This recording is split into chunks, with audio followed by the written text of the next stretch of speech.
We are just hours away from the 2024 Formula One season starting. The first practice session is tomorrow, and I am really looking forward to this. Shall we now preview this race weekend? Let's make some early predictions about qualifying, and let's see if there's going to be any major surprises this weekend.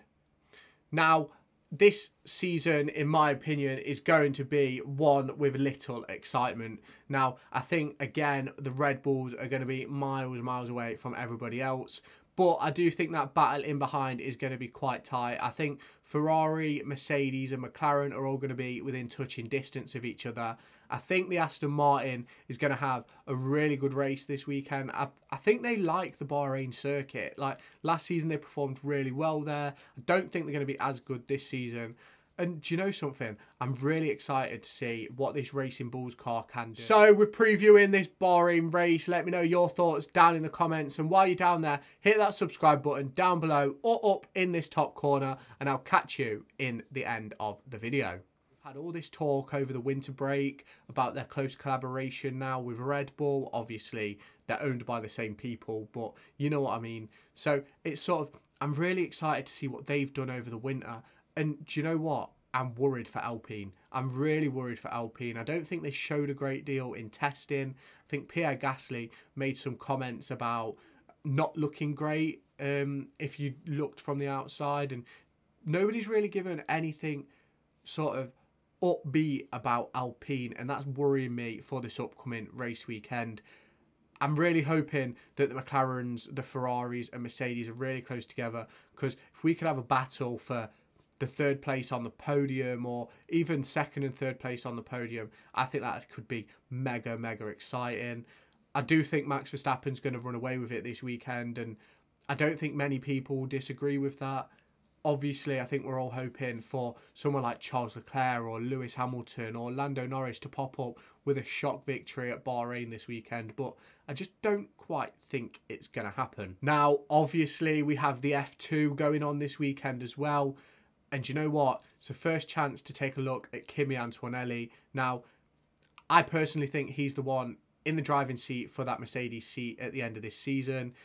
If he shows what he's capable of in Formula 2, if he goes and wins that championship or finishes, in my opinion, in the top 3, I think he's going to get that seat at Mercedes.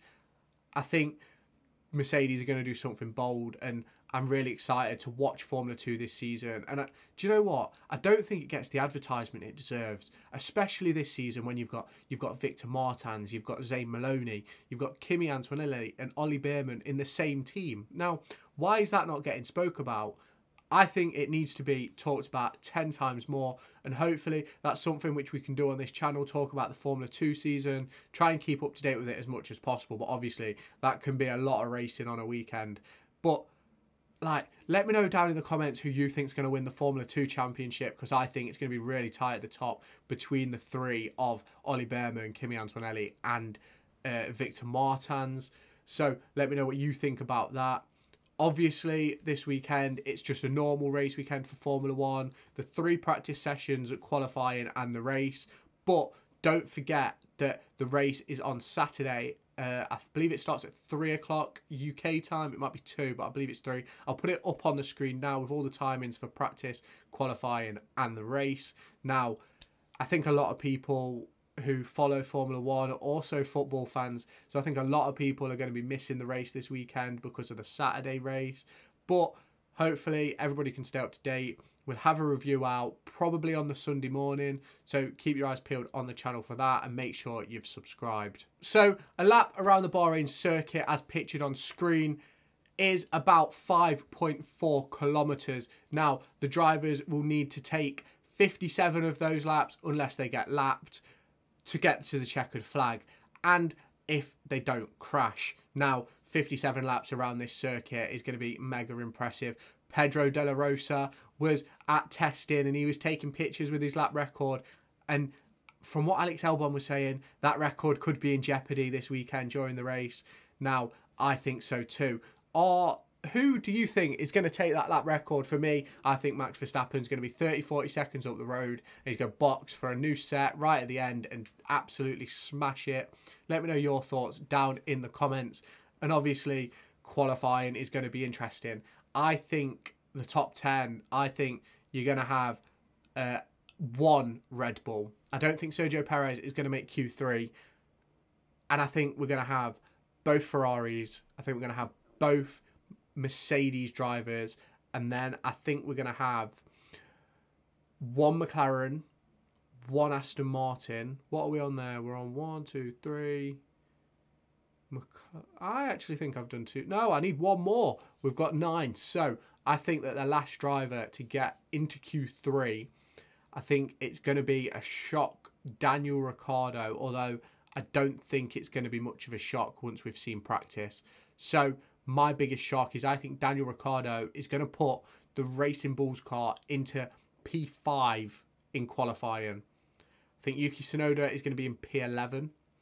So I think there's going to be a bit of a pace difference between them. But I do think quali is going to be super tight. It was very tight last season. And I think this season is going to be the same. I do think Max Verstappen's going to put it on pole though. And I think a lot of people will agree with that. But I'm very interested to look at practice tomorrow and keep up to date with the quali sims and the race sims. And I'm going to try and find a way to get all the lap time data. I see loads of people posting stuff on Twitter. And do you know something? I'd love to take a look at it more in depth because you only really see the fastest laps when it comes to practice. And I like to go a bit more in depth than that. So hopefully that's something which I can find out throughout the season. And then we can do some proper analysis of the lap times and stuff like that over the laps. So, but if Daniel Ricciardo puts it in P5, shall we make a shock race prediction as well? I think Daniel Ricciardo is going to be the third car on the podium. I think there's going to be a crash, and I think it's going to take out a Mercedes and a Ferrari, and I think Daniel Ricciardo is going to find himself sitting in P3 throughout the race, not throughout the race, but at the end of the race. So let me know down below what you think the biggest shock is going to be in Formula 1 this race weekend. Let me know who you think is going to take home the victory. If we predict my podium, I'm going to go Max Verstappen, Charles Leclerc and Daniel Ricciardo.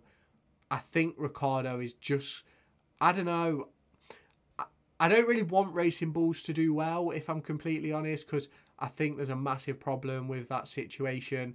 But I'd love to see Daniel Ricciardo back on a podium, and I think that could happen this weekend.